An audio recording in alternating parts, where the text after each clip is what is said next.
Found out my mom was cheating. When I told my dad, I thought I was doing the right thing, but now I'm the villain in my whole family. I don't even know where to start. I'm still trying to wrap my head around everything that happened these past few months. My name's Ryan. I'm 19, and I used to think my family was solid. Not perfect, but solid. You know, family dinners, movie nights, my parents teasing each other like high school sweethearts. I grew up by thinking that kind of love was rare and that I was lucky to see it every day. But now, I honestly wish I didn't know the truth. It started sometime around February. Mom began acting weird, always on her phone, smiling at texts, dressing up more even when she said she was just running errands. I didn't think too much of it at first. My dad works long hours, so I figured maybe she was just bored or trying to take better care of herself. But then I noticed she started staying out late, like really late. She'd say she was meeting her friend Lisa, but when I asked about it one time, she froze up a little and said, "You don't need to know all my plans, Ryan." That was weird because she's never talked to me like that before. Anyway, I brushed it off until one night she didn't come home at all. Dad was worried sick. He called her like 10 times and got no answer. I tried to calm him down, but even I was nervous. Around 2 a.m., she finally walked in. Her hair was messy. She smelled like perfume that wasn't hers, and she gave us some half-baked excuse about her car breaking down and her phone dying. I remember Dad hugged her and said, "Thank God you're safe." And I just stood there, staring at her. Something in me clicked that night. It's like I could see through the cracks in her story. After that, I started paying attention. I noticed the perfume that wasn't hers sitting in her car, a shirt that wasn't Dad's in the laundry basket, and her texts. Jesus, those texts. One afternoon, she left her phone charging in the kitchen while she was outside hanging clothes. It buzzed, and I swear I wasn't planning to snoop, but the name on the screen said Mark. I froze. Mark was her colleague. I'd met him a few times at family barbecues. He's one of those fake friendly guys. Loud laugh, expensive watch, flirty with everyone. I opened the message out of pure panic. It said, open quote, "Last night was amazing. Can't stop thinking about you." Close quote. I felt my stomach drop. My heart was racing so fast I could hear it in my ears. I opened more messages. There were pictures, her in hotels, selfies of them together, texts like, "He doesn't even notice anything," and "You make me feel alive again." I remember just standing there, holding her phone, shaking. I didn't even know what to do. I locked it and put it back, but I couldn't unsee what I saw. That night at dinner, I couldn't even look at her. She was laughing with Dad like nothing happened. She asked me how school was going, and I mumbled something, trying not to cry or explode. Dad was so happy. He just gotten a bonus at work and was planning a weekend trip for the three of us. He said we could all use some time away. And I'm sitting there knowing my mom was probably texting another man under the table. For the next week, I couldn't sleep. I kept trying to convince myself maybe there was some explanation. But I'd seen too much. The emojis, the hotel names and texts, the tone of it, there's no mistaking that. She was cheating. At some point, I decided to talk to her. I waited until Dad left for work and asked if she could sit down for a sec. She looked nervous instantly, like she already knew what was coming. I said, "Mom, who's Mark to you?" She froze. "What do you mean?" I told her I saw her messages. I wasn't trying to accuse her right away, but she went straight into panic mode. "You went through my phone?" she snapped. "How dare you invade my privacy?" I tried to stay calm, but my voice cracked. "I wasn't trying to. You left it in the kitchen, and I saw his name pop up. You're cheating on Dad, aren't you?" She stood up, slammed the counter, and said, "Watch your mouth, Ryan. You don't know what's going on." I remember tears just building up in my eyes. "I do know, Mom. You're lying to him. He loves you. He's planning trips and surprises for you, and you're out with someone else. How could you do that to him?" She didn't answer. She just turned away and whispered, "You wouldn't understand." That broke me. I yelled, "Then help me understand. You've been sneaking around for months. Do you even love him anymore? Or are you just waiting until he finds out?" She turned around, eyes full of tears, and said something I'll never forget. "Ryan, your dad and we haven't been happy for a long time. You think everything's perfect, but you don't see what goes on behind closed doors," I said. "Then leave him. Don't destroy him like this. Don't make him think he's crazy for trusting you." She just shook her head and said, "You're too young to get it. Please don't say anything to your father. You'll only make things worse." I didn't answer. I just walked out. For days, I couldn't even look at her. Every time she smiled at Dad, I felt sick. Every time she kissed his cheek, I wanted to scream. I started avoiding home as much as possible. But it got worse when Dad started thanking me for being more mature lately. He said he was proud of how responsible I'd become, and I just couldn't handle it anymore. I told my best friend about it, and he said, "Bro, you have to tell your dad. He deserves to know." And I knew he was right. But part of me was terrified. I didn't want to destroy my family, but keeping it quiet was destroying me. I'd catch myself crying in the shower, shaking, replaying everything. Seeing her phone light up, hearing her voice change when she said Lisa. Remembering her sneaking out. It was eating me alive. Then came the night that changed everything. Dad and I were watching a game in the living room, and Mom said she was going to Lisa's again. Something inside me snapped. I looked at her and said, "You sure it's Lisa this time?" She froze. Dad turned to me, confused. "What's that supposed to mean?" I looked right at her. My heart was pounding so hard I could barely breathe. I said, "Tell him, Mom. Tell him where you're really going." The moment I said those words, everything went quiet. Like, completely quiet. You could have heard a pin drop. My dad's eyes darted from me to her, confused as hell. Mom's face went pale like she'd just seen a ghost. She stammered, "Ryan, what are you talking about?" But her voice was shaking, and that told him more than my words ever could. Dad stood up slowly. "Tell me what he means," he said. His tone wasn't angry yet, just scared. Like deep down he already knew. I didn't want to say it like that. I didn't plan to explode in the middle of the living room. But all the anger, all the guilt, all those sleepless nights, it all came out. I said, "She's been cheating, Dad. With that guy from her office, Mark. I saw the messages. I saw pictures." He just froze. His hands started shaking.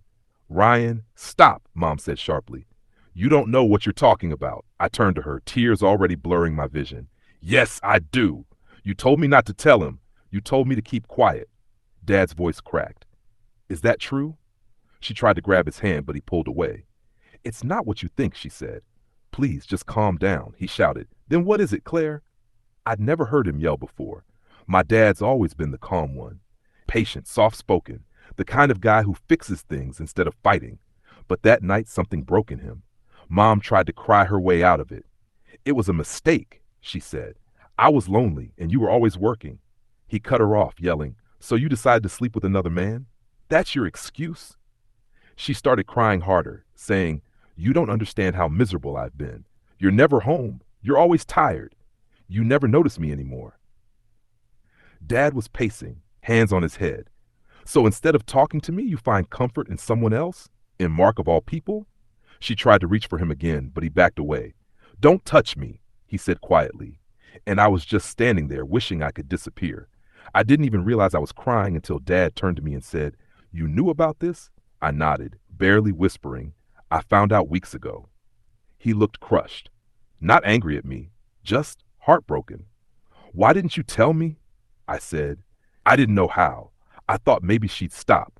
I didn't want to destroy everything." He nodded slowly like he understood, but the look in his eyes, that disappointment, that pain, it hurt worse than anything. Mom suddenly got angry, like really angry. Her crying turned into yelling. "You had no right to read my messages, Ryan. You invaded my privacy, and now look what you've done. You've torn this family apart." I couldn't believe what I was hearing. "I tore this family apart? You did that when you started sneaking around." She screamed, "You're just a kid. You don't understand what goes on between adults." Dad snapped back. "Stop deflecting, Claire. He's not the problem here. You are." It was chaos. The three of us were yelling, crying, pacing around the house. I kept trying to calm them down, but it was useless. My mom finally grabbed her purse and stormed out. Dad just stood there for a long time, staring at the door. He whispered, "I can't believe she did this." We didn't talk much that night. He just sat on the couch, silent, while I sat across from him, feeling like the worst person alive. I wanted to say something, but there was nothing left to say. I went to my room and cried until I fell asleep. The next morning, Mom came back. Her eyes were swollen from crying, and she didn't say a word to me. She just walked straight to their bedroom. A few minutes later, I heard them arguing again. This time, it wasn't loud. It was broken, quiet, shaky voices, like two people who'd lost something they couldn't fix. I couldn't hear every word, but I caught bits and pieces. I never meant to hurt you. Then why didn't you stop? I felt invisible, Tom. So you made me feel worthless instead? Then it went silent.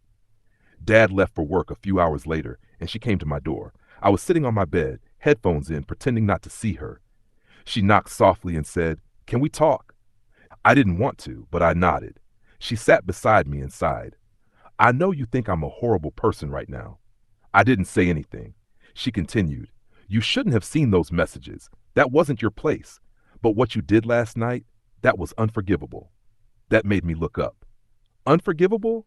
Mom, you're the one who cheated." She looked cold. "You embarrassed me in front of your father.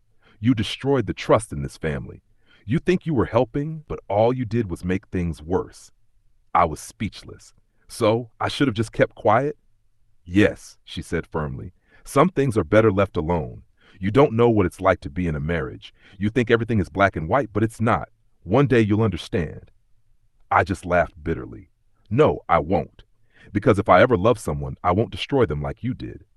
Her expression changed instantly. Her eyes narrowed. "Watch your tone, Ryan. I'm still your mother." "Yeah," I said quietly, "but you're not the mom I thought you were." She stood up and left the room, slammed the door behind her. For the next few days it was hell. Dad barely spoke. He'd leave early, come home late, and avoid her completely. Mom would try to act like nothing was wrong when I was around, but I could see how bitter she was. She started blaming me for everything. When Dad ignored her, she'd say, "He doesn't even look at me anymore. Happy now?" If I tried to talk to her, she'd say, "You've said enough already." Then one night, I came home from work and found my stuff packed in boxes by the door. I thought she was cleaning or something, but when I looked closer, it was all my clothes, my laptop, my shoes, everything. "Mom, what is this?" I asked. She didn't even look at me. "You need to leave for a while," she said. "Your father and I need space to figure things out." "What? Where am I supposed to go?" "You can stay with your aunt or a friend. You're an adult, Ryan. You made adult choices. Now deal with the consequences." I couldn't believe it. "You're kicking me out because I told Dad the truth?" She turned to me, tears streaming down her face, but her voice cold as ice. "I'm kicking you out because you betrayed me. I trusted you." I just stood there, shaking. "You trusted me to lie for you. That's what you mean." She looked away. "It's for the best. Maybe when things calm down, we can talk again." I wanted to scream, to throw something, but I didn't.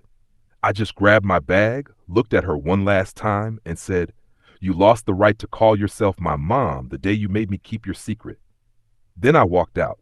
Dad came home an hour later and called me, panicking when he saw my room empty. I told him what happened, and he was furious. He told me to come stay with him at a friend's place while he figured things out.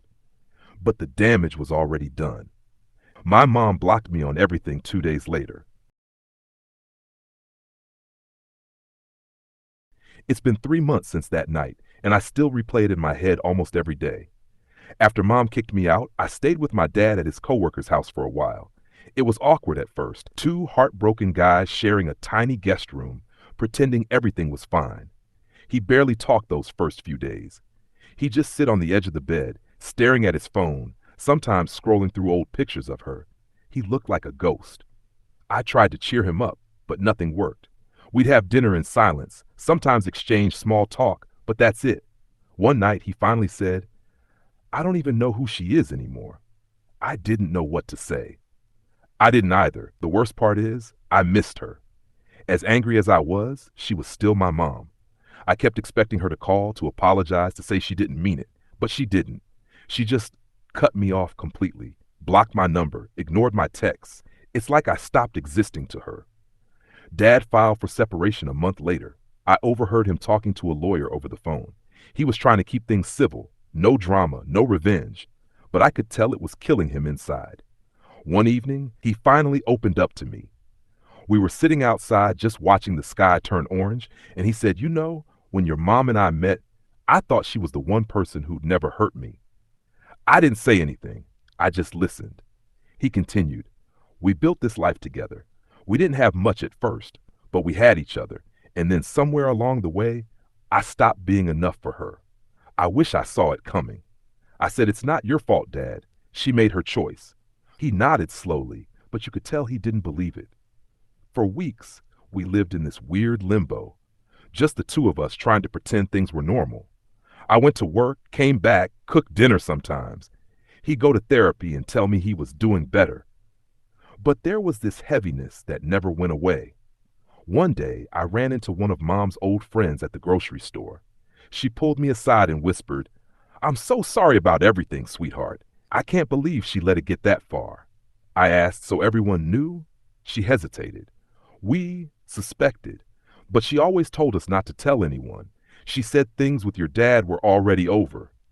That hit me like a punch to the gut. She'd been lying to everyone, not just us, pretending she was the victim while destroying everything behind the scenes. That night, I went on her Facebook just to see if she'd blocked me there too. She had, but her profile picture was new, her and Mark, smiling, like nothing happened. I felt sick. I showed Dad, but he just sighed and said, "Let her be." She made her bed. Then he deleted his account. That's when I realized he was done. Not angry, not bitter, just done. A few weeks later, Mom reached out for the first time. Not to apologize, not to check if I was okay, but to ask if I could stop making things worse by talking to her family about what happened. I remember just staring at the message. No hi, no how are you, just straight up damage control. I replied, "Don't worry. I don't talk about you anymore. I've already said everything I needed to." She left me on read. That was it. After that, something in me shifted. I stopped waiting for closure. I stopped hoping she'd suddenly turn into the mom I used to know. I started focusing on myself, working extra hours, saving money, trying to move out of Dad's friend's place. Still, sometimes I'd wake up in the middle of the night thinking about that night she kicked me out.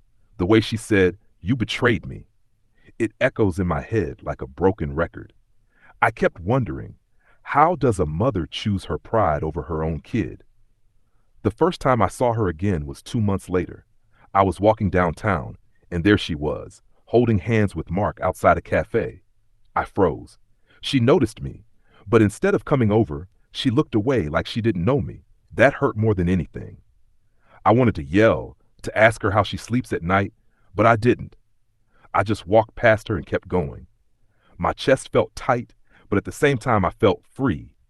That night I told Dad what happened. He just said, "You did the right thing, son. Don't ever doubt that." He's been saying that a lot lately. You did the right thing, and maybe he's right. But sometimes doing the right thing doesn't feel good.